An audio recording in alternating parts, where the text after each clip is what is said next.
24th of July 2002, Whitewall Farm, Wardale Moor, Lancashire. Berserk? What do you mean something's just gone berserk?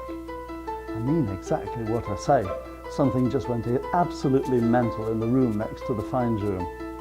For pity's sake, said Crowthorne, you're supposed to be a scientist. Explain yourself properly. And so begins my novel, Mariah's Papers, based on the true story of the real Mariah, who so valiantly fought to try to reclaim our estate 150 years ago. In the form of a triangle, she saw three initials. At the top, an L. Below that, the initials J and M, separated by a colon, and at the base of the triangle was the date 1748. The L was that of Lincoln. The J and M were James and Montague. James Montague Lincoln, 1748. She bristled with indignation every time she saw it. May 2002, Wardale Moor, Alan Hawthorne. Agricultural supplies, Whitewall Farm, open 10 a.m. to 6 p.m. weekdays. There was no ambiguity about the sign.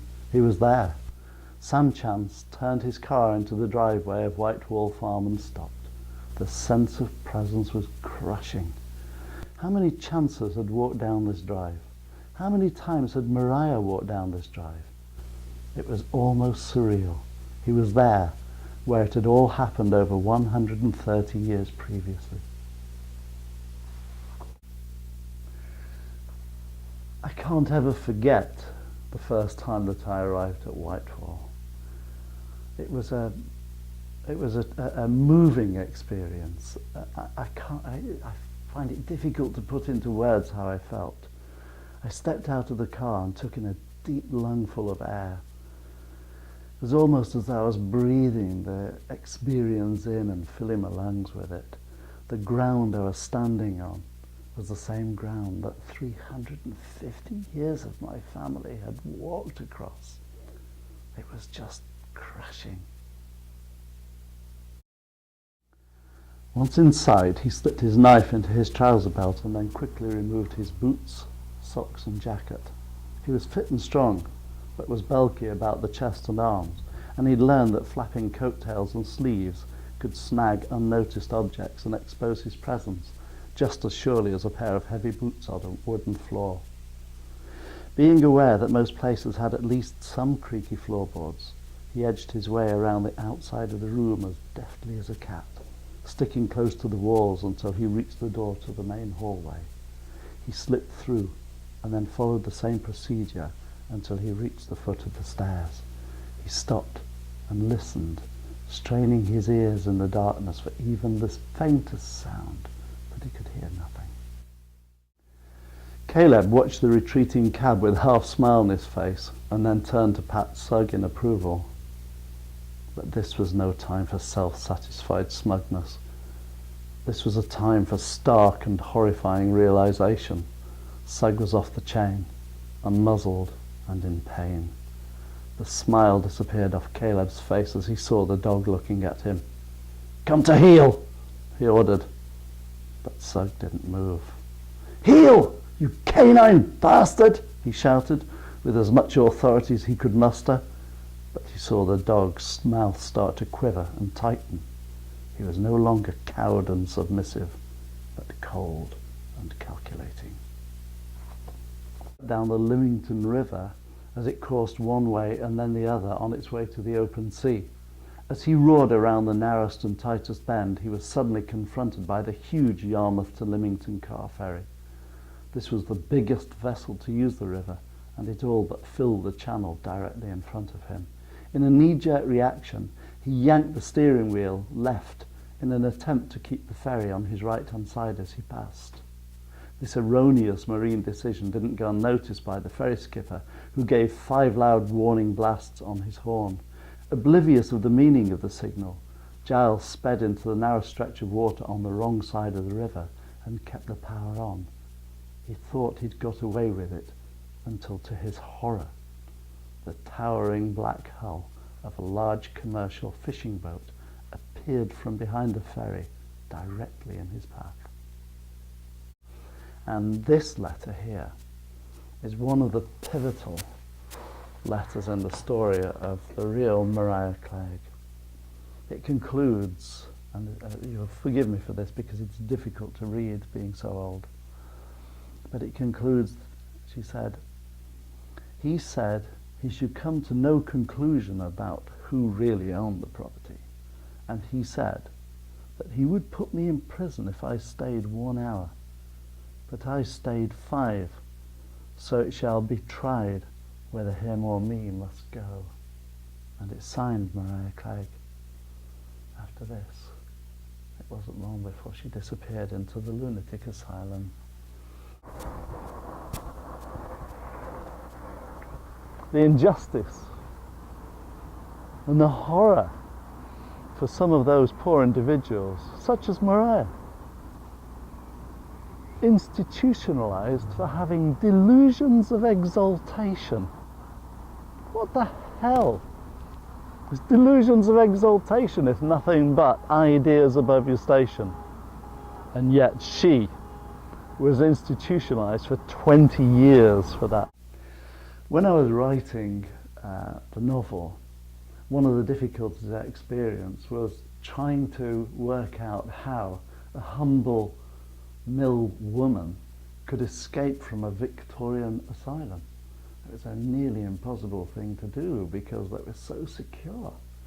But then, to my incredible good fortune, I found a website where some kind of internet terrorists armed with photographs, like invading sites that just were being converted into new properties, maybe flats or apartments, and this is exactly what had happened at the old Parkside lunatic asylum.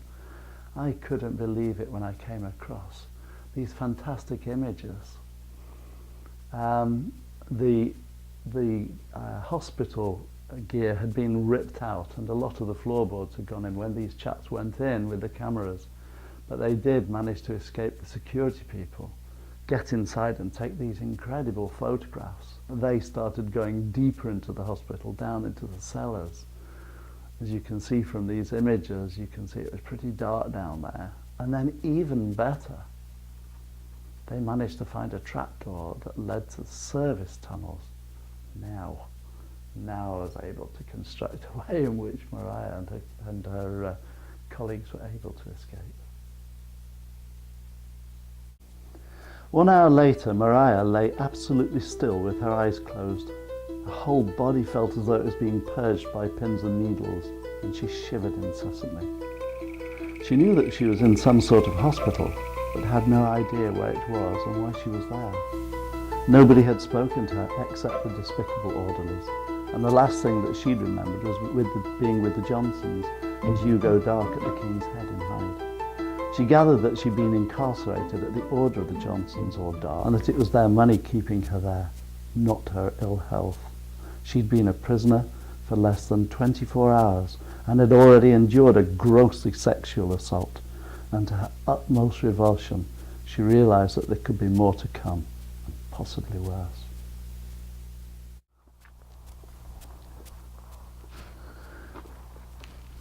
Clegg came in for the attack. Caleb thought he was finished. During the horrific attack, the dog ripped the calf muscle of his left leg off. He fell down, believed he was a goner, and then his father Abraham came running up the drive with a shotgun, fired the first barrel, boom, knocked Clegg off his feet.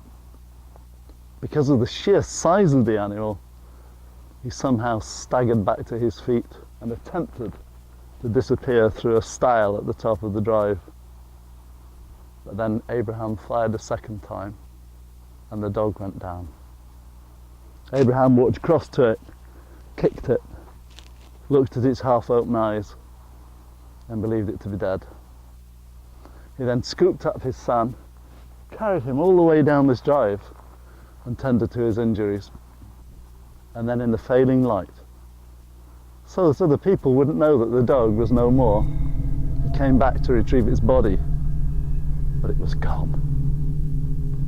There was no sign of blood, there were no tracks, last of the setting sun started to disappear over the hills, and the long shadows from the trees swept across the fields, and the wind blew ominously in his face. And he scoured the fields and the bushes for any sign of the missing dog. And then as the darkness started to descend, with mounting panic, he set off back down the drive, every minute expecting the hound to leap out from some wall and be upon him. And with mounting panic, he finally broke out into a run. As I said in the book, Wardale Moor was a bad enough place on a moonless night, but with a fearful, fiendish and injured hound on the loose, this became a place of nightmares.